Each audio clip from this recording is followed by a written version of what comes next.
Welcome to the Make It Personal podcast presented by Mutual of Omaha Advisors. Make it personal. It's your money. It's your plan.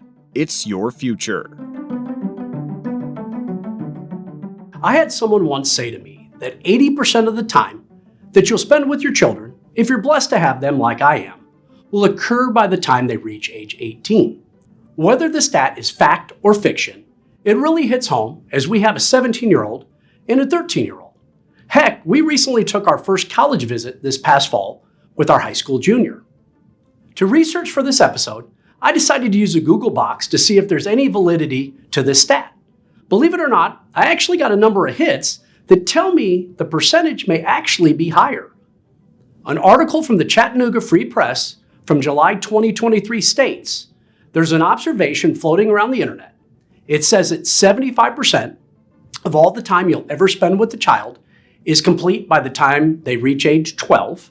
And by the time they turn 18, 90% of your parent-child time together is already spent. The author of the article acknowledges that they tried to find the origin of this fascinating hypothesis online, but could not. One thing that is most certainly true when it comes to contemplating the first 18 years of a child's life is that you do only have 18 summers together in that time frame. Whether the stat is true or 60% of the time it works every time, it rings true. Why is this important? If you're anything like me or our family, you love taking family vacations. I always have. In fact, you may notice a little bit more color on my skin right now as we were blessed to take a vacation together recently, someplace warm. While we're having an unseasonably warm day today here in Omaha, last week was much warmer than here. I grew up in the middle of 5 children in a one-income household. The vacations were not frequent or extravagant, though I can distinctly recall loading in the back of our 1977 Chevy Impala station wagon, nicknamed the Beast, and sitting in the very back where there's no seats, let alone seat belts, and taking road trips. Growing up in Omaha, there were trips to Des Moines, Iowa, and Adventureland Amusement Park, and more frequent trips to Kansas City and Worlds of Fun Amusement Park, where it seems like we always try to take in a Royals game only to get rained out. Occasionally we go a little further to see places like Mount Rushmore in Rapid City, South Dakota, and even more rarely jump on a plane to head someplace to visit a mouse. It didn't matter the time or place, family vacations were always appreciated. This is something that had become important to my wife and our family as well. Again, what does all this have to do with personal finance? The question that I put in front of you this week is, what role should family vacations or experiences play in your overall financial plan? I'd like to explore this a little bit further with some interesting facts. An article on Forbes Advisor's website cites the average cost of vacations from 2023. I'm sure there may be more updated numbers out there for 2024 by now, but this article states a solo traveler could expect to spend a smidge under $1,400 on a trip lasting 3 days. This includes round-trip economy flight within the United States, 3 nights in a mid-range hotel room, and 3-day car rental, and breakfast, lunch, and dinner in a restaurant. A family of 4 will need a higher vacation budget, with the average cost coming in at a total of about $3,600. This assumes 4 travelers sharing a single hotel room, additionally discounts for children's meals at restaurants, and flying free as lap children are not included. So 3 nights, a family of 4 at $3,600 based on this survey, which led me to another article titled 48% of Americans plan spring travel, but some bring home debt as a souvenir on lendingtree.com. The article states, although a majority of spring travelers have a budget in mind for their trip, more than half say they'll use a credit card to pay for it, and 4 in 10 will pull from their savings.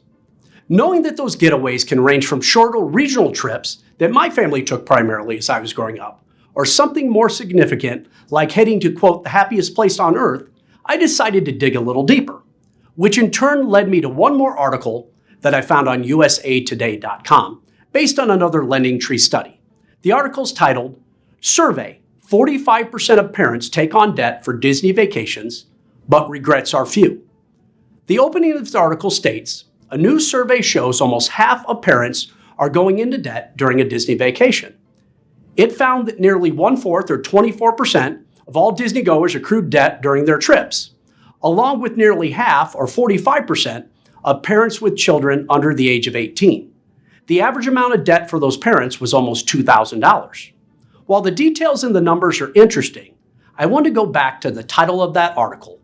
45% of parents take on debt for Disney vacations, but regrets are few. Regrets are few. As we've discussed before, life is a series of choices.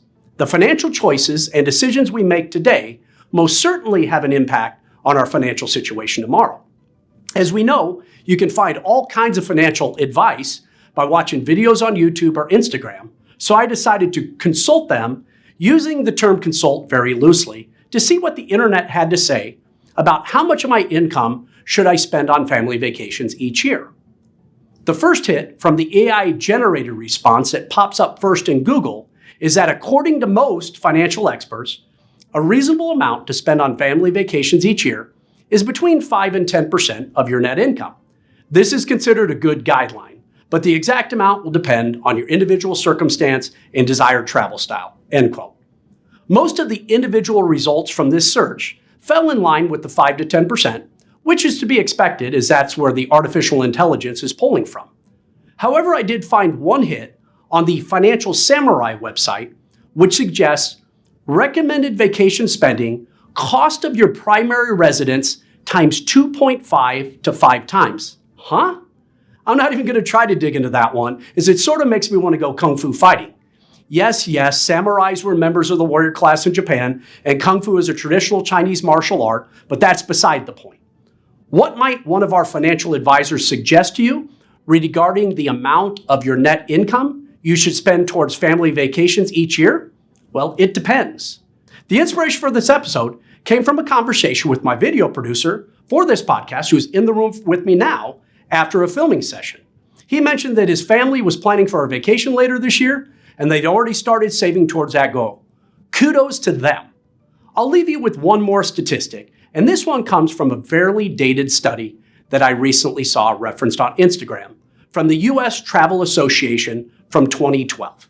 Yes, it's over 10 years old, though I believe the sentiment of the survey is what's important. I read directly from their website. Adults remember vacations from a young age. The majority of adults surveyed, 62%, say their earliest memories were of family vacations taken when they were between the ages of 5 and 10. Half, 49% of adults, describe their memories of childhood vacations as very vivid. These memories are significantly stronger than their memories of school events or birthday celebrations, 34% and 31%. While we opened with vacations and financial planning, what we're really talking about is experiences and making sure that we are making plans to live for today while we're planning for tomorrow. The truth about this, as well as other financial goals you may have, is that they can be solvable with the help of a financial advisor.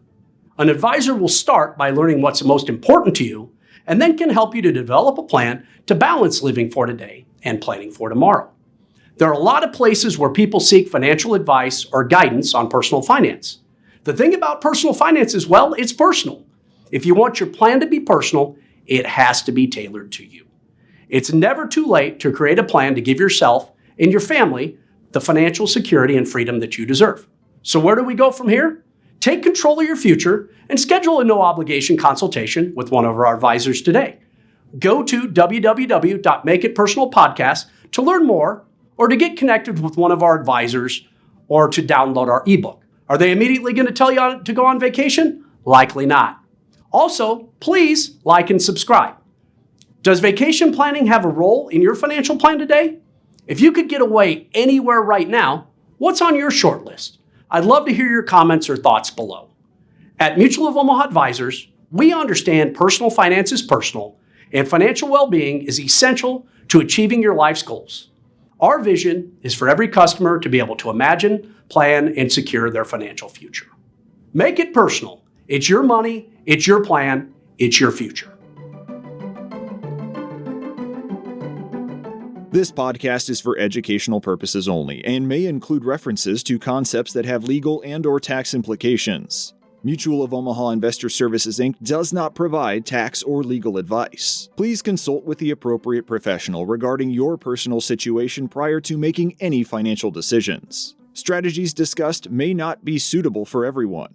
Securities and advisory services offered through Mutual of Omaha Investor Services, Inc., member FINRA SIPC. Mutual of Omaha Advisors is a division of Mutual of Omaha Insurance Company.